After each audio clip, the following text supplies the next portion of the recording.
But no single goal on Monday Night Football. And of course, well, Everton, they just could not convert that penalty. Kevin Morales missing it, and history was also made yesterday on Monday Night Football. And it was Gareth Barry. He collected a second yellow card in the second. He collected a yellow card in the second half, and right now he is the only player in the English Premier League history that has 102 yellow cards. Can you bet that? Though the game was goalless, but something definitely happened there. And for Everton right now, the last time they won a game was December 15th, 2014. That was just last year, and it was a 3-1 win over QPR. Well, my name is Cecilia Amogbe, and you're watching Sport This Morning. Let's take a look at the major headlines for today. Well, first, starting with the Nations Cup, Yaya Toure is definitely aiming for glory. He wants to ensure that the Elephants are able to crush the Guineans when they meet today in the African Cup of Nations taking place in Equatorial Guinea. Also on the program is a battle at Anfield Capital One Cup. The first semi-finals will be played today, and it's between Liverpool and Chelsea. And Novak Djokovic is definitely having a flying start in Australian Open. For him, he's gurning for a 5th title. He has won it 4 times already, and having a flying start, he just wants to continue with that form and see how he can win the title again. Remember last year, it was Stanislas Wawrinka who upset everyone and won it. Well, all these and more after the highlights coming from day 1 of the Australian Open, where Anna Ivanovic, well, she was sent packing in the very first round.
$15 all.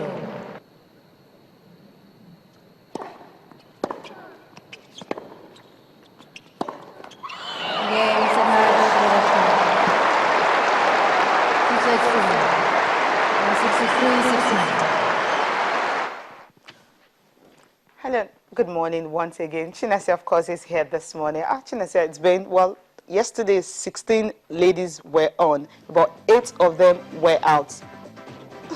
That's what happens, when it comes to the Australian Open. And it's pertinent to note that the British Challenge has ended.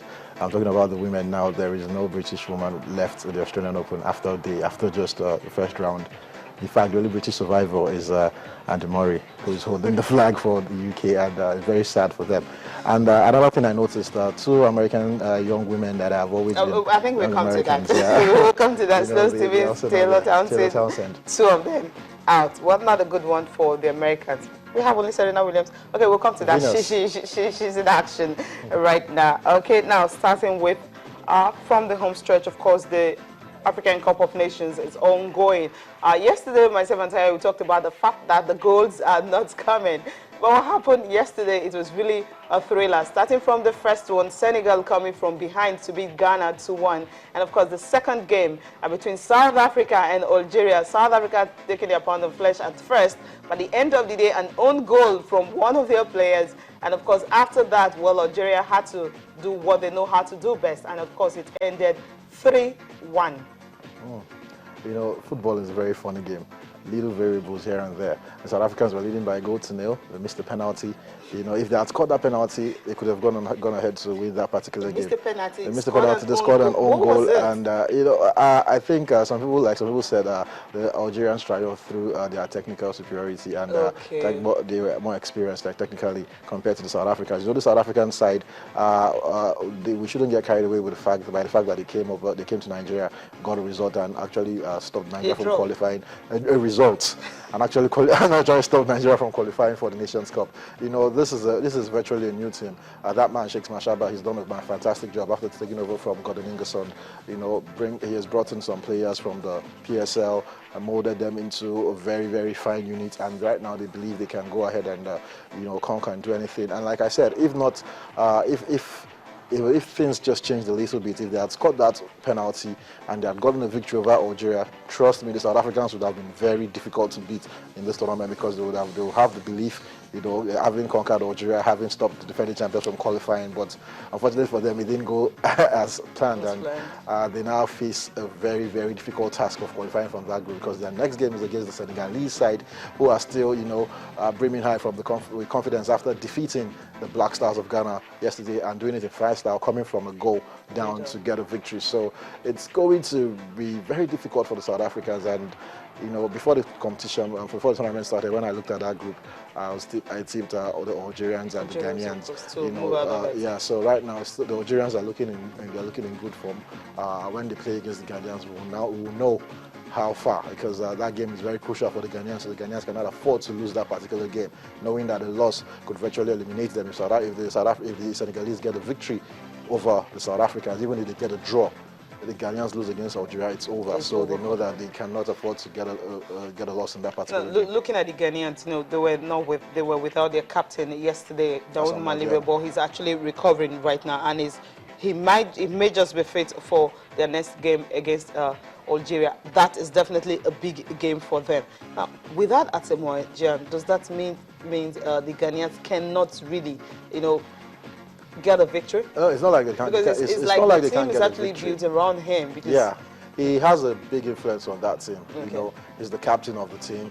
On and off the pitch, he has a very huge influence on that team. The young man who came in his place, who came on in his place, I'm talking about the younger of the Ayew brothers, Jordan. Actually, he's a very, very good footballer. You know, he had a good game. So I'm not going to say that the Ghanaians cannot perform without Asamoah Gyan. It's not that he's just that he brings something different. Yeah, he brings something extra to the team. We've seen him play as a lone striker at you know, different times, numerous occasions for the Black Stars, and we've seen him get, sometimes when the Black Stars win by just a goal, he's been the man that, you know, pops up, gets that goal. So he definitely brings in something extra. So they would definitely need him for their next game, talking about the one against the Algerians. Okay, now tonight it's going to be another big one. I'm looking at the game between Mali and Cameroon. That is going to be a tight one. But before that, Côte d'Ivoire and Guinea. Now the Guineans, no one expected them to qualify. You know, Ebola-ravaged country, they had to play all their qualifiers away from home in Morocco, and they managed to qualify against Côte d'Ivoire, a side that just want to win the Nations Cup. They got to the finals in 2012, lost to Zambia, and the coach of the Zambian national team, it's now the coach of Côte d'Ivoire. What's the possibility of Yaya Toure leading this team to win the Nations Cup? Didier Drogba, he's no more. The Ivorians actually my pick to win this tournament, because I don't understand why people have actually put them on the back burner. I'm talking about when it's always talking about overwhelming favorites to win this Nations Cup. I think it's because of their performance at the World Cup. Yeah, so but you know, I feel this is like the last chance for this golden generation. I'm sad that Didier Drogba is not in this team. We said it in 2012.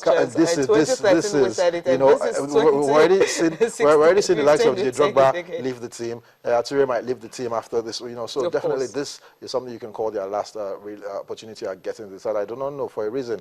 I just feel they will come good during this Nations Cup. The Guineans are perennial dark horses when it comes to the Nations Cup. Very talented football. They have talented footballers plattered all around Guinea. But, blending it and forging it into a formidable team has always been the problem. They are a team that can come up on a good day. They can defeat the best in Africa, and they can lose to the worst side in Africa. So they are very, very unpredictable. You can't put something on them. But I think the Ivorian team will get the measure of the Guineans today. While in the other game, the Cameroonians, the Cameroonians, I like what they've done after the World Cup fiasco, the disgrace that all happened at the World Cup. They stuck with the coach. The coach, he brought in some new players. They had the fantastic qualifying campaign, of course, famously defeating the Ivorians by 4-1. And it shows you that they have actually turned the corner. So I'm expecting the Cameroonians to also be very, very, very key and dangerous in this competition. So I'm thinking the Ivorians and the Cameroonians should be able to get victories today. Okay, definitely. I think they will. But the question is if they can go all the way to the finals, and of course, if any of them can win it. Cameroon definitely are not under pressure to win the Nations Cup. But for Ivory Coast, Côte d'Ivoire, I think they are the ones that are under pressure right now to win it because of the golden generations. We keep saying it. If they don't win it now, they won't win it again. Well, somehow, it's just they never won it. Maybe that's... Okay, let me not say that's what's going to happen to Côte d'Ivoire. But I think I'll still stick to a team that I really want to win the Nations Cup, Cape Verde. Because, okay. Now let's come back home. Nigeria, of course, the sports minister yesterday was talking about the fact that Nigerian Football Federation should see how they can make the Super Eagles more competitive. And the only way they can do that is to keep organizing more friendlies for the home-based Eagles. That when you have a crop of players at home who can definitely hold their own against any strong opposition, you don't have to start looking for players when qualifier starts. What do you think? I agree with them. But my problem is I do not want these players to keep being used as training materials. Yeah, you use them for training. You use them when you open the training, when you open the camps. You use them. They are the first to come in. You train them. You play some friendly matches that are not fixed within the FIFA friendly window. They are the ones that prosecute these games. But when it comes to the qualifiers, the friendlies that are fixed during the FIFA windows and the important games, you pick the European-based players. So come on, I just hope that with this result, the one against Côte d'Ivoire and the game against Yemen, we now have an idea of what we can actually produce in the league. And look at the way they've been snapped up and about. Memoduak, of course, controversy there. Talking about Bola Onsalami, he's gotten a new club. The Bayelsa United man, Peter Ibimobowe, it shows you that there's quality in the league, and we watching the league, we've always known this. I just hope that with time, maybe we'll be able to get 40–45% home-based players in the Super Eagles, and we can go forward from there. But quickly, I want to point this out, Cecilia. We're talking about organizing friendlies for the Super Eagles, the home-based Super Eagles. What is happening to the Falcons? Okay, the World Cup is coming up. That's a big question. The World Cup is coming up this year.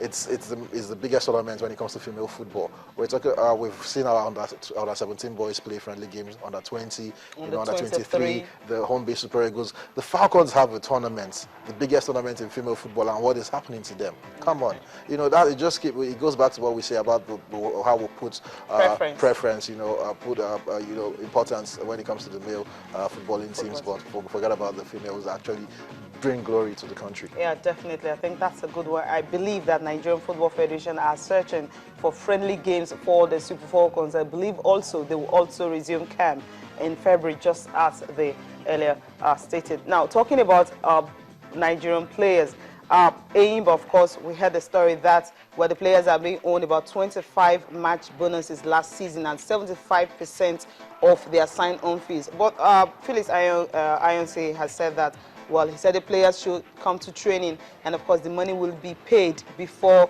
their first CAF Champions League game against Borgo of Republic of Benin.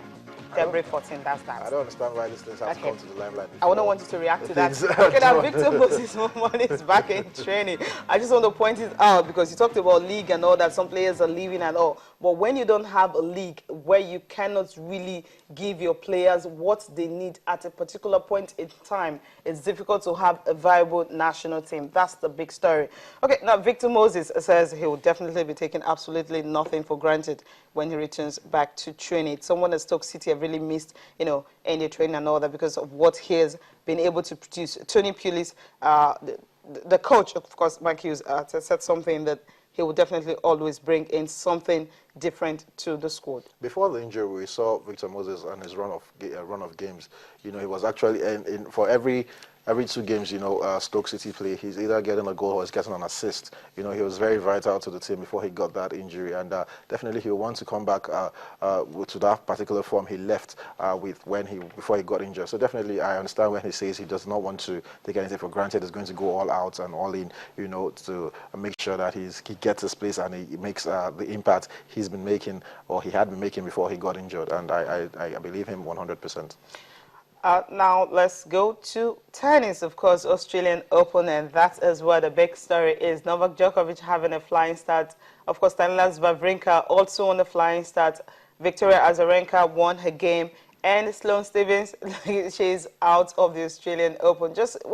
Not really a major upset because she's really dropped down the ranking. Well, let's just enjoy the highlights. When we come back, we'll talk more about the Australian Open.